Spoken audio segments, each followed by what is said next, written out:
ನಾಳೆ ಬೆಳಗ್ಗೆ 11 ಗಂಟೆ ದಿಲ್ಲಿಲಿ ಮೆಗಾ ಮೀಟಿಂಗ್. ಸಿಎಂ ಡಿಸಿಎಂ ಕುರ್ಚಿ ಕಚ್ಚಾಟಕ್ಕೆ ಬೀಳುತ್ತಾ ಬ್ರೇಕ್. ಇದು ಬದಲಾವಣೆಯು ಪುನರ್ರಚನೆಯು. ಇದುವೇ ಚದುರಂಗದ ಮೊದಲ ಸ್ಟೋರಿ. ಫೈನಲ್ ಆಟ.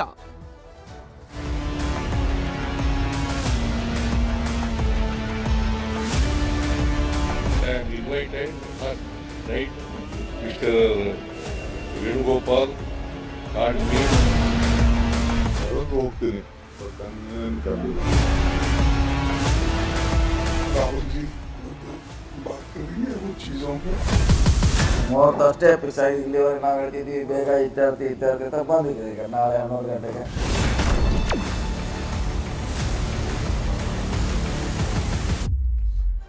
ಮುಂಗಾರು ಮಳೆ ರಾಜ್ಯಕ್ಕೆ ಕಾಲಿಡುವ ಹೊತ್ತಲ್ಲೇ ರಾಜ್ಯದ ರಾಜಕಾರಣಕ್ಕೂ ಕೂಡ ಕಳೆದ 1 ವರ್ಷಗಳಿಂದ ನಡೀತಾ ಇದ್ದಂತಹ ಆ ಕುರ್ಚಿ ಕಚ್ಚಾಟಕ್ಕೂ ಕೂಡ ನಿವಾರಣೆಯ ಕಾಲ ಹತ್ರ ಬರುತ್ತಾ ಅನ್ನುವ ಕುತೂಹಲ ಇದ್ದೇ ಇದೆ. ಯಾಕಂದ್ರೆ ನಾಳೆ ಬೆಳಗ್ಗೆ 11 ಗಂಟೆಗೆ ಮುಹೂರ್ತ ಫಿಕ್ಸ್ ಆಗಿದೆ.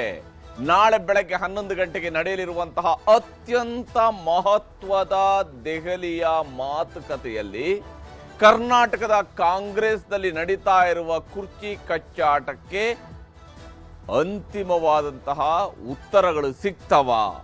ಈ ಕುತೂಹಲ ಈಗ ಎಲ್ಲೆಡೆಯೂ ಕೂಡ ಗರಿಗೆದರಿಯುವಂಥದ್ದು. ಸಿಎಂ ಕುರ್ಚಿ ಕಚ್ಚಾಟದ ಕ್ಲೈಮ್ಯಾಕ್ಸ್ ನಾಳೆ ನಿರ್ಧಾರ ಆಗುವಂಥದ್ದಿದೆ. ಮುಖ್ಯಮಂತ್ರಿಯವರ ಕುರ್ಚಿ ಕಚ್ಚಾಟಕ್ಕೆ ಕ್ಲೈಮ್ಯಾಕ್ಸ್ ನಿಗದಿಯಾಗಿದೆ. ಸಿಎಂಗೆ ಹೈಕಮಾಂಡ್ ಬುಲಾವ್ ಕೊಟ್ಟಿದೆ. ನಾಳೆಯೇ ಸಭೆ ನಿಗದಿಯಾಗಿದೆ. ಶಿವಕುಮಾರ್ ಅವರು ಕೂಡ ದೆಹಲಿಗೆ ಹೋಗ್ತಾ ಇದ್ದಾರೆ. ಆದರೆ ಅವರು ಒಂದು ಸ್ಪಷ್ಟಪಡಿಸಿದ್ದಾರೆ, ನಾನು ನಿನ್ನ ಕರೆದಿಲ್ಲ, ಕರೆದ್ರೆ ಹೋಗ್ತೀನಿ ಅಂತ ಹೇಳಿದ್ದಾರೆ. ಈಗೆಲ್ಲವೂ ಕೂಡ ಸಸ್ಪೆನ್ಸ್ ಆಗಿದೆ. ದೆಹಲಿ ಮಟ್ಟದಲ್ಲಿ ನಡೀತಾ ಇರುವಂತಹ ಪ್ರಯತ್ನಗಳು, ಸಂಪುಟ ಪುನರ್ರಚನೆಗೆ ಮುಖ್ಯಮಂತ್ರಿಯವರು ತಯಾರಿಯನ್ನು ಮಾಡ್ಕೊಂಡಿದ್ದಾರೆ. ಕೈ ಬಿಡುವ ಸಚಿವರುಗಳು, ಸೇರಿಸಿಕೊಳ್ಳುವ ಶಾಸಕರ ಪಟ್ಟಿಯೂ ಕೂಡ ಬಹುತೇಕ ರೆಡಿಯಾದಂತಿದೆ. ಆದರೆ ಕೈ ಬಿಡುವ ಸಚಿವರುಗಳ ಪಟ್ಟಿಯನ್ನ ಮುಖ್ಯಮಂತ್ರಿಯವರು ಒಬ್ಬರೇ ಕೊಟ್ಟರು ಸಾಕಾಗಬಹುದೋ ಏನೋ ಗೊತ್ತಿಲ್ಲ. ಆದರೆ ಶಾಸಕರಲ್ಲಿ ಯಾರಿಗೆಲ್ಲ ಮಣೆ ಹಾಕಬೇಕಾದಂಥದ್ದಿದೆ ಅನ್ನುವಂತಹ ಪಟ್ಟಿ ದೆಹಲಿಗೆ ಹೋಯ್ತು ಅಂತ ಹೇಳಿ ಆದರೆ ಆಗ ಪಕ್ಕದಲ್ಲಿ ಶಿವಕುಮಾರ್ ಅವರು ಕೂಡ ಇರಲೇಬೇಕಂತೆ. ಯಾಕಂದ್ರೆ ಅವರು PCCಯ ಅಧ್ಯಕ್ಷರು, ಪ್ರದೇಶ್ ಕಾಂಗ್ರೆಸ್ನ ಅಧ್ಯಕ್ಷರು. ಹಾಗಾಗಿ ಏಕಾಏಕಿ ಸಂಪುಟ ಪುನರ್ರಚನೆಗೆ ಒಪ್ಪಿಗೆ ಸಿಕ್ಬಿಡುತ್ತಾ? ಒಂದೇ ದಿವಸದಲ್ಲಿ ಎಲ್ಲವೂ ಕೂಡ ಆಗೋಗ್ಬಿಡುತ್ತಾ? ಅಥವಾ ಬೇರೆನೇನೋ ಇದೆಯಾ? ಈ ಕುತೂಹಲ ಸದ್ಯಕ್ಕೆ ದೆಹಲಿಯ ರಾಜಕಾರಣದಲ್ಲಿ, ಕರ್ನಾಟಕದ ರಾಜಕಾರಣ ಏನು ದೆಹಲಿಗೆ ಶಿಫ್ಟ್ ಆಗ್ತಾ ಇದೆ, ಅದರಲ್ಲಿ ಈಗ ಕುತೂಹಲ ಮಾಡಿರುವಂಥದ್ದು. ಸಿಎಂಗೆ ಬುಲಾವ್ ಕೊಟ್ಟಿದೆ ಹೈಕಮಾಂಡ್. ಮುಖ್ಯಮಂತ್ರಿಯವರನ್ನ ಯಾಕೆ ಕರೆದಿದ್ದಾರೆ, ಯಾವ ವಿಷಯವನ್ನು ಚರ್ಚಿಸೋದಕ್ಕೆ ಕರೆದಿದ್ದಾರೆ ಸ್ಪಷ್ಟತೆ ಇಲ್ಲ. ಆದರೆ ಮುಖ್ಯಮಂತ್ರಿಯವರಿಗೆ ಬುಲಾವ್ ಅಂತೂ ಸಿಕ್ಕಿದೆ.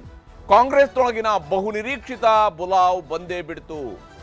ನಾವು ಬಹುತೇಕ 15 ದಿವಸದ ಹಿಂದೆ ಹೇಳಿದ್ವಿ, ಮೇ ತಿಂಗಳ 25ನೇ ತಾರೀಕಿನಂದು ಅವ್ರಿಗೆ ದೆಹಲಿಗೆ ಕರೀಬಹುದು ಅಂತೇಳಿ. 25 ಕಳೆದು 26ನೇ ತಾರೀಕಿನಂದು ಈಗ ಅವರು ದೆಹಲಿಗೆ ಹೋಗುವಂಥದ್ದು ಕನ್ಫರ್ಮ್ ಆಗಿದೆ.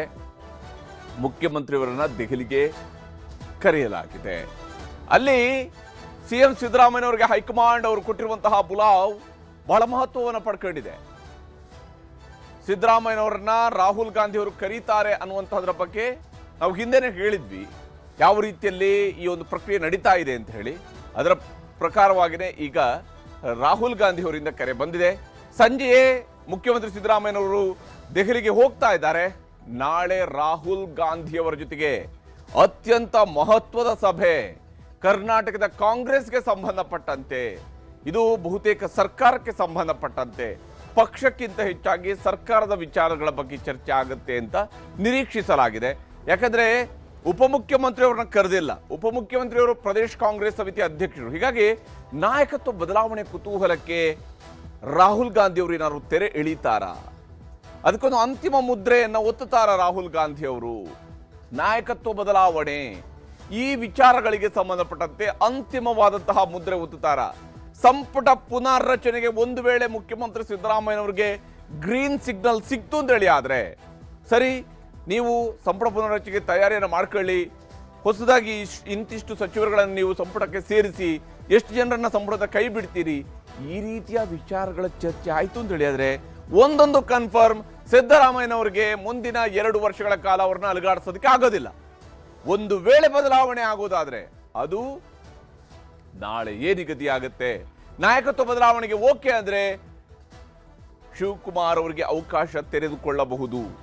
ಶಿವಕುಮಾರ್ ಅವರು ನಾಯಕತ್ವ ವಹಿಸಿಕೊಳ್ಳುವಂತಹ ದಿನ ಹತ್ತಿರ ಬರಬಹುದು. ಅದು ಶಿವಕುಮಾರ್ ಅವರೇ ಬರ್ತಾರಾ ಗೊತ್ತಿಲ್ಲ. ಯಾಕಂದ್ರೆ ರಾಜಕಾರಣದಲ್ಲಿ ಯಾವತ್ತೂ ಕೂಡ 1 ಕೂಡಿಸು 1 ಅಂದ್ರೆ 2 ಆಗದೇ ಇಲ್ಲ. ಅದು 3 ಆಗ್ಬೋದು, ಅದು 4 ಆಗ್ಬೋದು, ಅದು 5 ಆಗ್ಬೋದು, ಎಷ್ಟು ಬೇಕಿದ್ರೆ ಆಗ್ಬೋದು. ಹಾಗಾಗಿ ಇದು ರಾಜಕಾರಣ. ನಾಯಕತ್ವ ಬದಲಾವಣೆ ಆಗುತ್ತೆ ಅಂತೇಳಿ ಆದರೆ ಸಿದ್ದರಾಮಯ್ಯನವರ ಮನವೊಲಿಕೆ ಮೊದಲ ಹಂತದಲ್ಲಿ ನಡೀಬಹುದು, ನಂತರ ನಿರ್ಧಾರಗಳು ಬರಬಹುದು. ರಾಹುಲ್ ನಿರ್ಧಾರದ ಮೇಲೆ ಎಲ್ಲವೂ ಕೂಡ ಕುತೂಹಲವಾಗಿ ಈಗ ಉಳ್ಕೊಂಡಿರುವಂಥದ್ದು. ಯಾಕಂದ್ರೆ ರಾಹುಲ್ ಗಾಂಧಿ ಅವರು ಕಾಂಗ್ರೆಸ್ನ ಅತ್ಯಂತ ಉನ್ನತ ಮೂಲಗಳ ಪ್ರಕಾರವೂ ಕೂಡ ಯಾವುದೇ ಗುಟ್ಟುಗಳನ್ನು ಇದುವರೆಗೂ ಬಿಟ್ಟುಕೊಟ್ಟಿಲ್ಲ. ಆದರೆ ಒಂದು ವಿಚಾರದಲ್ಲಿ ಸ್ಪಷ್ಟತೆ ಸಿಗ್ತಾ ಇರುವಂಥದ್ದು, ಬಹುತೇಕ ಮುಖ್ಯಮಂತ್ರಿ ಬದಲಾವಣೆ ಆಗದೇನೆ ಮುಂದುವರಿಬಹುದು. ಮುಖ್ಯಮಂತ್ರಿಯವರ ನೇತೃತ್ವದಲ್ಲಿನೇ ಸಂಪುಟ ಪುನರ್ರಚನೆಗೆ ಒಪ್ಪಿಗೆಯನ್ನು ಕೊಡಬಹುದು ಅನ್ನುವಂಥದ್ದು ಕಾಂಗ್ರೆಸ್ನಲ್ಲಿರುವಂತಹ ಮಾಹಿತಿ. ಈ ವಿಚಾರದಲ್ಲಿ ಸಿದ್ದರಾಮಯ್ಯನವರು ದೆಹಲಿಯಿಂದ ಬಂದಿರುವ ಕರೆಯ ಬಗ್ಗೆ ಏನು ಹೇಳಿದ್ದಾರೆ ತೋರಿಸ್ತೀನಿ. I am invited to Delhi. Tomorrow there is a meeting by 11 o'clock. I don't know the subject. But I am invited. Last night, Mr. Venugopal called me and intimated me the date and meeting. ಹೀಗೆ ಸಿದ್ದರಾಮಯ್ಯನವರು ಹೇಳಿದ್ದಾರೆ, ನನಗೆ ಕರೆ ಬಂದಿದೆ, ನಿನ್ನೆ ಕರೆ ಬಂದಿದೆ, ನಾಳೆ ಅಲ್ಲಿ ಒಂದು ಮೀಟಿಂಗ್ ನಿಗದಿಯಾಗಿದೆ, ಅದರ ಸಬ್ಜೆಕ್ಟ್ ಏನು ಅಂತೇಳಿ ಗೊತ್ತಿಲ್ಲ ಅಂತೇಳಿ. ಆದರೆ ಈ ಸಬ್ಜೆಕ್ಟ್ನ ಬಗೆಗಿನ ಒಂದಿಷ್ಟು ಕುತೂಹಲವನ್ನ ಖರ್ಗೆ ಅವರು ಬಿಟ್ಟುಕೊಟ್ಟಿದ್ದಾರೆ. ಖರ್ಗೆ ಅವರ ಮಾತನ್ನು ನಿಮಗೆ ತೋರಿಸ್ತೀನಿ. नहीं वो देखिए, इसमें मैं नहीं बोल सकता, वो ठीक अलग है. राहुल जी खुद बात करेंगे वो चीज़ों पे. ಅಂದ್ರೆ ಇಲ್ಲಿ ಮಲ್ಲಿಕಾರ್ಜುನ ಖರ್ಗೆ ಅವರು ಹೇಳ್ತಿದ್ದಾರೆ, ರಾಹುಲ್ ಗಾಂಧಿ ಅವರು ಮಾತನಾಡ್ತಾರೆ ಸಿದ್ದರಾಮಯ್ಯನವರ ಜೊತೆಗೆ, ಅದು ಬೇರೆ ವಿಚಾರ ಅಂತ ಹೇಳ್ತಾರೆ. ಯಾವ ವಿಷಯ ಹಾಗಾದ್ರೆ? ಕರ್ನಾಟಕದ ಮುಖ್ಯಮಂತ್ರಿ ವಿಚಾರಕ್ಕೆ ಸಂಬಂಧಪಟ್ಟಂತ ಅಥವಾ ಸಂಪುಟದ ಪುನರ್ರಚನೆ ವಿಚಾರಕ್ಕೆ ಸಂಬಂಧಪಟ್ಟಂತದ ಈ ಕುತೂಹಲ ಇಲ್ಲಿ ಇರುವಂಥದ್ದು. ಈಗಾಗಲೇ ಕೇವಲ ಸಿದ್ದರಾಮಯ್ಯನವರು ಹೋಗ್ತಾ ಇಲ್ಲ, ಸಿದ್ದರಾಮಯ್ಯನವರ ಜೊತೆಗೆ ಅವರ ಸಂಪುಟದ ಸಹೋದ್ಯೋಗಿಗಳು ಹೋಗ್ತಿದ್ದಾರೆ, ಹಿರಿಯ ಸಹೋದ್ಯೋಗಿಗಳು ಹೋಗ್ತಾ ಇದ್ದಾರೆ. ಇಲ್ಲಿ ಗಮನಿಸಬೇಕಾಗಿರುವಂಥದ್ದು, ಕಾಂಗ್ರೆಸ್ನ ಒಳಗಡೆ ನಿರ್ಧಾರಗಳಾದಾಗ ಕರ್ನಾಟಕದ ರಾಜಕಾರಣದ ಬಗೆಗಿನ ಬಹುತೇಕ ನಿರ್ಧಾರಗಳಾದಾಗ ಹಿರಿಯ ನಾಯಕರುಗಳನ್ನು ಕರೆಸಿಕೊಂಡು ನಿರ್ಧಾರಗಳನ್ನು ಮಾಡಿದ್ದಿತ್ತು. ಹೀಗಾಗಿ ಹಿರಿಯ ಸಚಿವರು ದೆಹಲಿಗೆ ಪ್ರಯಾಣಿಸ್ತಾ ಇರೋದು ಕೂಡ ಈ ಹಂತದಲ್ಲಿ ಮಹತ್ವವನ್ನು ಪಡ್ಕೊಳ್ಳುತ್ತೆ. ನಾನಾ ಅಂಶಗಳು ಇದರ ಜೊತೆಗೆ ಸಾಗ್ತಾ ಇದೆ. ಡಾಕ್ಟರ್ ಜಿ ಪರಮೇಶ್ವರ್ ಅವರು ಹೋಗ್ತಾ ಇದ್ದಾರೆ, ಡಾಕ್ಟರ್ ಎಸ್ ಸಿ ಮಹದೇವಪ್ಪ ಅವರು ಕೂಡ ದೆಹಲಿಗೆ ಹೋಗ್ತಾ ಇದ್ದಾರೆ ಮುಖ್ಯಮಂತ್ರಿಯವರ ಜೊತೆಗೆ. ಮುಖ್ಯಮಂತ್ರಿಯವರು ಹೋಗ್ತಾ ಇರುವ ಸಂದರ್ಭದಲ್ಲಿ ಇವರು ಹೋಗ್ತಾ ಇರುವಂತವರು. ಹಾಗೆಯೇ ಸಚಿವರಾಗಿರುವಂತಹ ಭೈರತಿ ಸುರೇಶ್ ಅವರು ಹೋಗ್ತಿದ್ದಾರೆ, ಹಿರಿಯ ಶಾಸಕರಾಗಿರುವ ಅಶೋಕ್ ಪಟ್ಟಣ ಅವರು ಹೋಗ್ತಿದ್ದಾರೆ, ಮುಖ್ಯಮಂತ್ರಿಯವರ ಕಾನೂನು ಸಲಹೆಗಾರ ಎಸ್ ಪೊನ್ನಣ್ಣ ಅವರು ಕೂಡ ದೆಹಲಿಗೆ ತೆರಳಲಿದ್ದಾರೆ, ಮುಖ್ಯಮಂತ್ರಿಯವರ ಜೊತೆಗೆ ಹೋಗಲಿದ್ದಾರೆ. ಹಾಗಾಗಿ ದೆಹಲಿಯಲ್ಲಿ ಏನು ಚರ್ಚೆ ಆಗತ್ತೆ, ಇದು ಕುತೂಹಲ. ಸಿದ್ದರಾಮಯ್ಯ ಹಾಗೂ ರಾಹುಲ್ ಗಾಂಧಿ ಅವರ ಮೀಟಿಂಗ್ನ ಅಜೆಂಡಾದ ಬಗ್ಗೆಯೂ ಕೂಡ ಬಹಳಷ್ಟು ಚರ್ಚೆಗಳು ನಡೀತಾ ಇದ್ದಾವೆ. ಅದರಲ್ಲಿ ರಾಜ್ಯಸಭೆಯ 4 ಸ್ಥಾನಗಳಿಗೆ ಚುನಾವಣೆ ವಿಚಾರವೂ ಕೂಡ ಸೇರಿಕೊಂಡಿರಬಹುದು. ಕರ್ನಾಟಕದಿಂದ 4 ಸ್ಥಾನಗಳಲ್ಲಿ 3 ಸ್ಥಾನವನ್ನು ಗೆಲ್ಲುವಂತಹ ಅವಕಾಶ ಕಾಂಗ್ರೆಸ್ಗೆ ಇರೋದ್ರಿಂದಾಗಿ ಈ ವಿಚಾರದ ಬಗ್ಗೆ ಚರ್ಚೆ ನಡೀಬಹುದು. ಮಲ್ಲಿಕಾರ್ಜುನ ಖರ್ಗೆ ಅವರ ಸ್ಥಾನವನ್ನ ಫಿಕ್ಸ್ ಮಾಡೋದ್ರ ಬಗ್ಗೆ, ಅವರನ್ನೇನೆ ಮುಂದುವರಿಸೋದ್ರ ಬಗ್ಗೆ ಬಹುತೇಕ ನಿರ್ಧಾರ ಆಗತ್ತೆ. ಅದರಲ್ಲಿ ಬದಲಾವಣೆಗಳು ಆಗೋದಿಲ್ಲ. ಯಾಕಂದ್ರೆ ಅವರು AICC ಅಧ್ಯಕ್ಷರು ಕೂಡ ಆಗಿರೋದ್ರಿಂದಾಗಿ ಅವರನ್ನ ರಾಜ್ಯಸಭೆಗೆ ಮತ್ತೊಮ್ಮೆ ಪುನರಾಯ್ಕೆ ಮಾಡಬಹುದು. ಉಳಿದ 3 ಯಾರಿಗೆ ಅನ್ನುವಂತಹ ಲೆಕ್ಕಾಚಾರವಿದೆ. ಅದರಲ್ಲಿ 2 ಸೀಟನ್ನು ಗೆಲ್ಲುವಂತಹ ಅವಕಾಶ ಕಾಂಗ್ರೆಸ್ಗೆ ಇರುತ್ತೆ. ಹಾಗಾಗಿ ಆ 2 ಸೀಟ್ ಯಾರಿಗೆ ಅಂತೇಳಿ. ಆದರೆ ಕೇವಲ ರಾಜ್ಯಸಭೆ ಚುನಾವಣೆಯ ವಿಚಾರಕ್ಕೆ ಮಾತ್ರ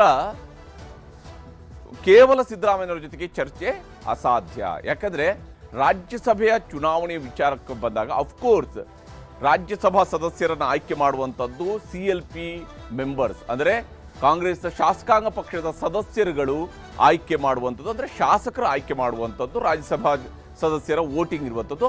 CLP ಲೀಡರ್ ಆಗಿರುವಂತಹ ಸಿದ್ದರಾಮಯ್ಯನವರನ್ನು ಕರೆಯುವುದು ಸಹಜನೇ. ಆದರೆ ಇಂತಹ ಚುನಾವಣೆ ವಿಚಾರ ಮಾತ್ರವೇ ಆಗಿದ್ರೆ ಅಲ್ಲಿ ಒಂದು ಕರೆ ಶಿವಕುಮಾರ್ ಅವ್ರಿಗೂ ಕೂಡ ಹೋಗ್ತಾ ಇತ್ತು, ಶಿವಕುಮಾರ್ ಅವ್ರಿಗೂ ಕೂಡ ಬರ್ತಾ ಇತ್ತು, ಶಿವಕುಮಾರ್ ಅವ್ರನ್ನು ಕೂಡ ಕರೆಸ್ಕೊಳ್ಳುವಂತಹ ಸಾಧ್ಯತೆ ಇತ್ತು.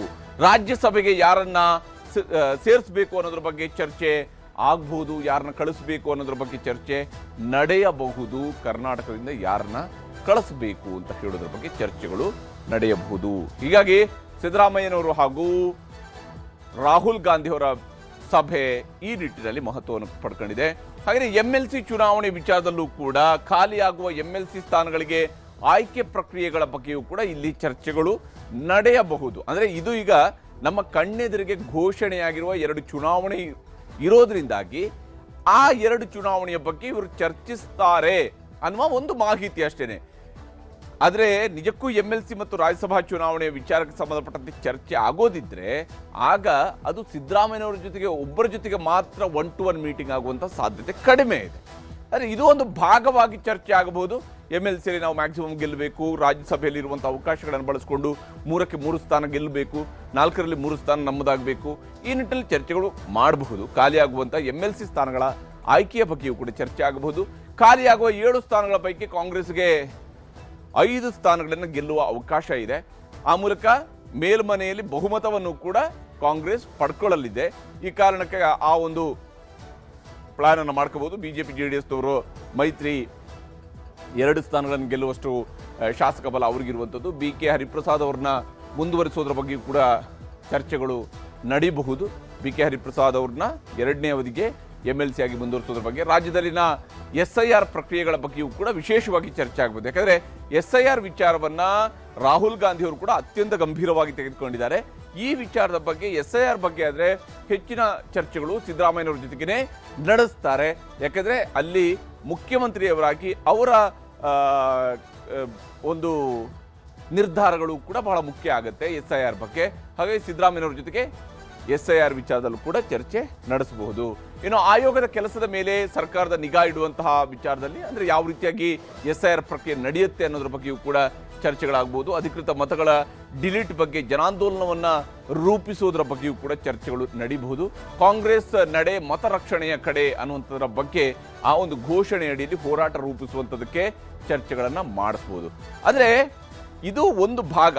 ಆದರೆ ನಾನು ಆವಾಗಲೇ ಹೇಳಿದಾಗ ಈ ಎಲ್ಲ ವಿಚಾರಗಳು ಚರ್ಚೆ ಆಗಬೇಕಂದ್ರೆ ಅಲ್ಲಿ ಶಿವಕುಮಾರ್ ಅವರು ಕೂಡ ಇರಬೇಕಾಗುತ್ತೆ. ಯಾಕಂದರೆ ಶಿವಕುಮಾರ್ ಪ್ರದೇಶ್ ಕಾಂಗ್ರೆಸ್ನ ಅಧ್ಯಕ್ಷರು. ಆದರೆ ಇಲ್ಲಿ ಮುಖ್ಯಮಂತ್ರಿಯವರ ಜೊತೆಗೆ 1-to-1 ಮೀಟಿಂಗಲ್ಲಿ ಬಹುತೇಕ CM ಕುರ್ಚಿ ಫೈಟ್ನ ಬಗ್ಗೆ ಚರ್ಚೆ ಆಗಬಹುದು.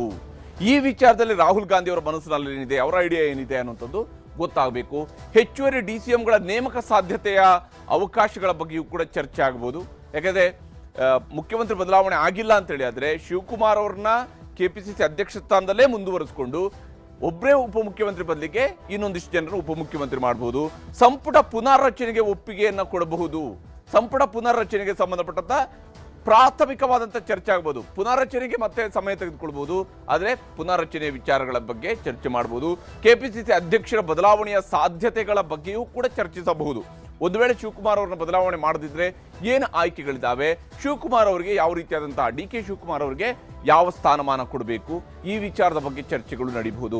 ಪಕ್ಷದೊಳಗಿನ ವಿದ್ಯಮಾನಗಳ ಬಗ್ಗೆಯೂ ಕೂಡ ವಿಶೇಷವಾಗಿ ಶಾಸಕರ ಮಾತುಗಳಿದಾವಲ್ಲ, ಬಹಿರಂಗ ಹೇಳಿಕೆಗಳಿದಾವಲ್ಲ, ಅದು ರಾಹುಲ್ ಗಾಂಧಿ ಅವರ ಕಿವಿಗೂ ಕೂಡ ಮುಟ್ಟಿರುವಂತಹ ಸಂಗತಿನೇ. ಶಾಸಕಾಂಗ ಪಕ್ಷದ ನಾಯಕರಾಗಿ ನೀವು ಹೇಗೆ ಶಾಸಕರನ್ನ ಕಂಟ್ರೋಲ್ ಮಾಡ್ತಾ ಇದ್ದೀರಿ ಅನ್ನೋದು ಕೂಡ ಮುಖ್ಯ ಆಗುತ್ತೆ. ಸಚಿವರುಗಳ ಕಾರ್ಯವೈಖರಿ ಬಗ್ಗೆಯೂ ಕೂಡ ರಾಹುಲ್ ಗಾಂಧಿ ಅವರು ಒಂದಿಷ್ಟು ವಿವರಣೆಯನ್ನ ಮುಖ್ಯಮಂತ್ರಿಯವರಿಂದ ಪಡ್ಕೊಳ್ಬಹುದು. ಸಂಪುಟ ಪುನರ್ರಚನೆಯ ಬಗ್ಗೆ ಚರ್ಚೆಗಳು ನಡೆದಾಗ ಸಚಿವರ ವಿರುದ್ಧದ ಭ್ರಷ್ಟಾಚಾರ ಆರೋಪಗಳು, ಇಂತಹ ವಿಷಯಗಳಲ್ಲಿ ಏನು ನಿರ್ಧಾರಗಳನ್ನು ಕೈಗೊಳ್ಳಬೇಕು, ಸರ್ಕಾರದ ಕಾರ್ಯವೈಖರಿ ಇದು ಹೇಗೆ ಜನಪರವಾಗಿ ಜನಾನುರಾಗಿಯಾಗಿ ಜನಪ್ರಿಯತೆಯನ್ನು ಗಳಿಸ್ಕೊಳ್ಬೇಕು, ಗ್ಯಾರಂಟಿಗಳ ಯಶಸ್ಸು ಮತ್ತು ಪರಿಷ್ಕರಣೆ ಇದು ಹೇಗಾಗುತ್ತೆ, ಯಾವ ಸ್ವರೂಪದಲ್ಲಾಗುತ್ತೆ, GBA ಸ್ಥಳೀಯ ಸಂಸ್ಥೆಗಳ ಚುನಾವಣೆ ಅದಕ್ಕೆ ಬೇಕಾದಂತಹ ತಯಾರಿ, ಪಕ್ಷ ಅಧಿಕಾರಕ್ಕೆ ಮತ್ತೊಮ್ಮೆ ಬರೋದಕ್ಕಿರುವಂತಹ ಅವಕಾಶಗಳ ಸದ್ಬಳಕೆ, ಈ ಎಲ್ಲ ವಿಷಯಗಳ ಬಗ್ಗೆ ರಾಹುಲ್ ಗಾಂಧಿ ಹಾಗೂ ಸಿದ್ದರಾಮಯ್ಯನವರ ಬಗ್ಗೆ ನಡುವೆ ಅಂದರೆ ಈ ಅಜೆಂಡಾ ಏನಿದೆ ಇವೆಲ್ಲವೂ ಕೂಡ ನೇರವಾಗಿ ಸಿದ್ದರಾಮಯ್ಯನವ್ರ ಜೊತೆ ಮಾತ್ರನೇ ಚರ್ಚಿಸಬಹುದಾಗಿರುವಂಥ ಅಜೆಂಡಾವೂ ಕೂಡ ಆಗಿದೆ. ಹಾಗೆಯೇ ಶಿವಕುಮಾರ್ ಅವರು ಕೂಡ ದೆಹಲಿಗೆ ಹೋಗ್ತಾ ಇದ್ದಾರೆ. CMಗೆ ಬುಲಾವ್ ಬರ್ತಾ ಇದ್ದಂತೆ DK ಶಿ ಕೂಡ ಇಂದೇ ದೆಹಲಿಗೆ ತೆರಳುತ್ತಾ ಇದ್ದಾರೆ. CM ಭೇಟಿ ಆಗ್ತಾ ಇದ್ದಂತೆ ವರಿಷ್ಠರ ಭೇಟಿಗೆ ಶಿವಕುಮಾರ್ ಅವರು ಕೂಡ ಪ್ರಯತ್ನವನ್ನು ಮಾಡ್ತಾ ಇದ್ದಾರೆ. ಬೆಂಗಳೂರಿನ ನಾಗರಬಾವಿಯಲ್ಲಿ ಅಜ್ಜಯ್ಯನ ದರ್ಶನವನ್ನು ಈಗಾಗಲೇ DK ಶಿವಕುಮಾರ್ ಅವರು ಪಡ್ಕೊಂಡಿದ್ದಾರೆ. ಯಾವುದೇ ರೀತಿಯಂತಹ ಸವಾಲುಗಳಿದ್ದಾಗಲೂ ಕೂಡ ದೇವರ ಮೊರೆ ಹೋಗುವಂಥದ್ದು ಶಿವಕುಮಾರ್ ಅವರ ನಂಬಿಕೆ. ಇನ್ನು ನಿನ್ನೆ ರಾತ್ರಿ ತಮ್ಮ DK ಸುರೇಶ್ ಅವರ ಜೊತೆಗೆ ಸುದೀರ್ಘವಾದಂತಹ ಸಮಾಲೋಚನೆಯನ್ನ DK ಶಿವಕುಮಾರ್ ಅವರು ಮಾಡಿದ್ದಾರೆ. CM ಪಟ್ಟ, ಪುನರ್ರಚನೆ, ಸ್ಥಾನಮಾನಗಳ ಬಗ್ಗೆಯೂ ಕೂಡ ಚರ್ಚೆಗಳು ನಡೆದಿದ್ದಾವೆ. ಸಿದ್ದರಾಮಯ್ಯನವರಿಗೆ ಕರೆ ಬರ್ತಾ ಇದ್ದಂತೆ ಅಣ್ತಮ್ಮ ನಿನ್ನೆ ಮಾತುಕತೆ ನಡೆಸಿರುವಂಥದ್ದು ಮಹತ್ವದ್ದಿದೆ. ಹೈಕಮಾಂಡ್ ನಿರ್ಧಾರಗಳನ್ನು ಒಪ್ಪಬೇಕಾ ಬೇಡವಾ, ಏನು ಮಾಡಬಹುದು, ಏನೆಲ್ಲ ಆಯ್ಕೆಗಳಿದ್ದಾವೆ, ಇದರ ಬಗ್ಗೆ ಚರ್ಚೆ. ರಾಹುಲ್ ಸಭೆಯ ವೇಳೆ ಏನೆಲ್ಲ ಹೇಳಬೇಕು ಅನ್ನೋದ್ರ ಬಗ್ಗೆನ ತಯಾರಿಯನ್ನು ಕೂಡ ಶಿವಕುಮಾರ್ ಅವರು ಮಾಡ್ಕೊಳ್ತಾರೆ. ಯಾಕಂದರೆ ಅವ್ರಿಗೂ ಕೂಡ ಮುಖ್ಯಮಂತ್ರಿ ಆಗಬೇಕು ಅನ್ನುವಂಥ ಆಸ್ಪಿರೇಷನ್ಸ್ ಮಾತ್ರ ಇರೋದಲ್ಲ, ಅವರು ಅಧಿಕಾರಕ್ಕೆ ತಂದಿದ್ದಾರೆ ಕಾಂಗ್ರೆಸ್ಸನ್ನು. ಇದು ಅವ್ರಿಗಿರುವಂಥ ಅವಕಾಶವೂ ಕೂಡ ಹೌದು. ಶಿವಕುಮಾರ್ ಅವರು ಈ ವಿಚಾರದಲ್ಲಿ ಏನು ಹೇಳಿದ್ದಾರೆ ಅನ್ನೋದನ್ನು ತೋರಿಸ್ತೀನಿ.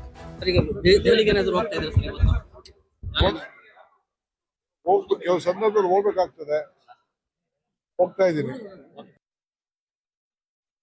ಹೀಗೆ ಮೊದಲು ನನಗೇನು ಕರೆ ಬಂದಿಲ್ಲ, ಕರೆ ಬಂದರಷ್ಟೇ ಹೋಗ್ತೀನಿ ಅಂತ ಹೇಳಿದಂತಹ ಶಿವಕುಮಾರ್ ಅವರು ಕೆಲವೊಂದು ಸಂದರ್ಭದಲ್ಲಿ ಹೋಗಬೇಕಾಗತ್ತೆ ಅನ್ನುವಂಥ ಅಂಶವನ್ನು ಹೇಳೋದ್ರ ಮೂಲಕವಾಗಿ ಕುತೂಹಲವನ್ನು ಉಳಿಸ್ಕೊಂಡಿದ್ದಾರೆ. ಅವರು ಕೂಡ ದೆಹಲಿಗೆ ಹೋಗ್ತಾ ಇದ್ದಾರೆ. ಇಬ್ಬರ ನಡುವಿನ ಈ ಕುರ್ಚಿ ಆಟ, ಈ ಫೈನಲ್ ಆಟದಲ್ಲಿ ಏನಾಗುತ್ತೆ ಅನ್ನೋದನ್ನು ನೋಡಬೇಕು.